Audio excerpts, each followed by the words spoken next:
In the Middle Ages, church wasn't a peaceful place. It was loud, crowded, uncomfortable, and filled with men kissing each other on the lips. This wasn't affection. It wasn't friendship. It was a ritual called the kiss of peace. Priests believed the kiss carried divine unity. So, the entire congregation lined up, passing a lip-to-lip kiss from one man to the next, like a holy chain of mouth-to-mouth transmission. But soon, something very human happened. People started enjoying it a bit too much. Clergymen wrote complaints describing improper excitement sweeping through the church. Worship was being disrupted, not by demons, but by hormones. So, the church invented a solution, a wooden plank called the Pax board. Everybody now kissed the plank instead of each other. The first recorded moment in history where humans said, yes, let's let a piece of wood handle this. 18th century Ireland was struck by brutal famines. Bodies starving, families collapsing, villages turning silent. In these collapsing worlds, a strange ritual appeared. Lovers shared something called the Famine Kiss. It wasn't romantic. It wasn't soft. It was the moment when two people, cold and starving, leaned in and shared their last warmth. A final breath, a final exchange of life. Folklore says this kiss was believed to pass strength from one lover to another, a desperate attempt to transfer life when food, medicine, and hope were gone. Some lovers performed it before parting, some before dying, some to promise, if I live, I carry you with me. It wasn't a kiss of love. It was a kiss of survival, and sometimes a kiss of goodbye. Rome loved power more than anything, and when Rome kissed you, it wasn't affection, it was domination. The kiss of shame forced criminals, traitors, or defeated leaders to kneel and kiss the emperor's feet, or even the ground beneath him. It was designed to humiliate, a reminder that the emperor owned not just your body, but your dignity. But Rome took it one level darker. Before execution, some traitors were forced to kiss the executioner's hand, the same hand that would moments later end their life. Imagine that, a kiss becoming the final signature of your death sentence. Rome didn't need swords to break you. Sometimes a kiss was enough. History paints Cleopatra as a queen, a strategist, a seductress. But one legend made her terrifying. It claims she owned a poisoned lipstick. According to Roman writers, Cleopatra kept a venom-laced cosmetic so deadly that one kiss could kill instantly. A kiss delivered like a dagger. Was it true? No one knows. But the fear was real. European queens, centuries later, avoided red lip color.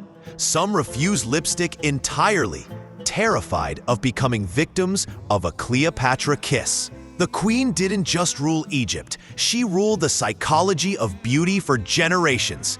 And all because of a kiss no one could prove, but everyone feared. Among the Aztecs, love wasn't soft. Love was ritual. Love was sacrifice. During certain ceremonies, couples pierced their tongues with a thorn. Real blood, real pain. Then came the kiss, not on the lips, but with their blood, exchanged symbolically as a sign of unity and devotion. To them, blood wasn't gruesome, it was cosmic. It represented life, commitment, and truth. A modern relationship collapses if someone doesn't text back on time. Aztec lovers, they literally bled to prove they meant it. This wasn't a kiss of passion, it was a pact sealed in pain. Before Christianity became structured and global, it was intimate, secretive, and deeply symbolic. Followers greeted each other with a literal lip-to-lip kiss. Not a handshake, not a bow, a full kiss. To them, this was spiritual unity, a moment where divine presence flowed from one believer to another. But as Christianity grew, cultures reacted. Some found it uncomfortable, Some found it suspicious.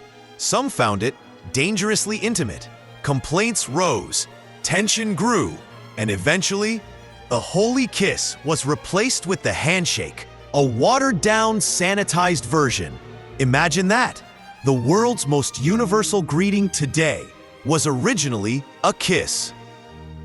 During the Black Death, Europe was in panic. Millions dying, cities silent, bodies piling. Most people avoided kissing entirely, but some believed a kiss could save them. They lined up to kiss holy statues and icons, convinced divine lips would protect them from disease. The same statue, the same surface, the same plague germs. Across villages, these statues became accidental super spreaders.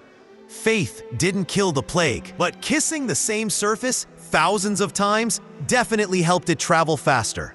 It's dark, it's tragic, it's the kind of mistake humanity only makes when fear overpowers logic. A kiss meant to protect became a kiss of death. In the courts of ancient Japan, love hid behind silence.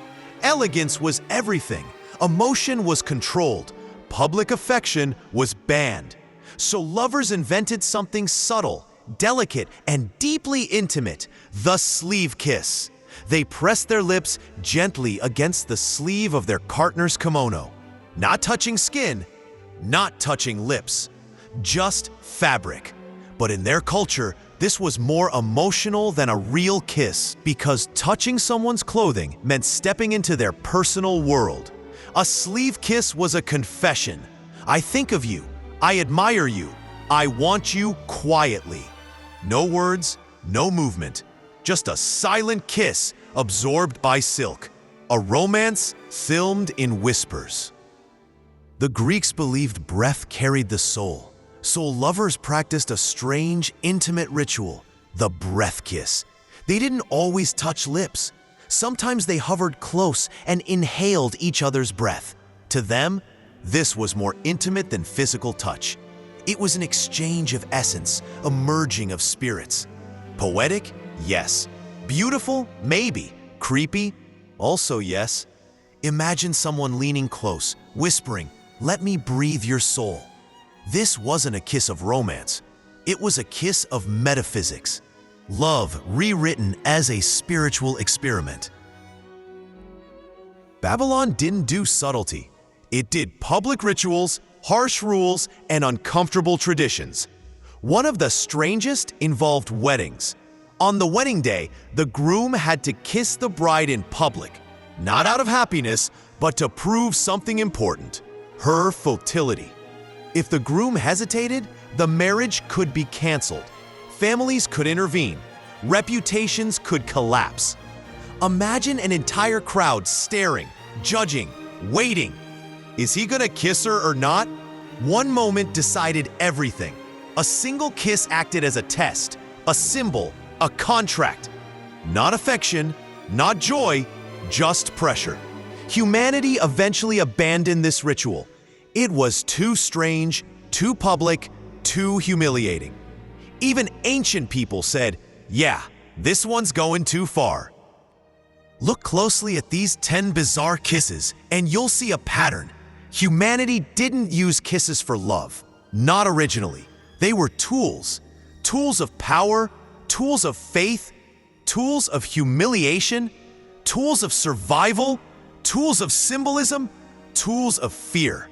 A kiss could bless you. A kiss could shame you. A kiss could unite a community. A kiss could spread a plague. A kiss could end a life. A kiss could bind two souls through breath or blood. History didn't invent romantic kissing. It invented meaning and then attached lips to it. We kiss differently today. For love, for affection, for movies, for fun. But once upon a time, a kiss was dangerous. A kiss was political. A kiss was sacred. A kiss was terrifying. And somewhere out there, buried under centuries of dust and memory, lies a world where the simplest human gesture carried the strangest power imaginable. A world where a kiss could change history. Hit subscribe to History's Dark Ledger. We uncover the side of history they never taught you because they couldn't.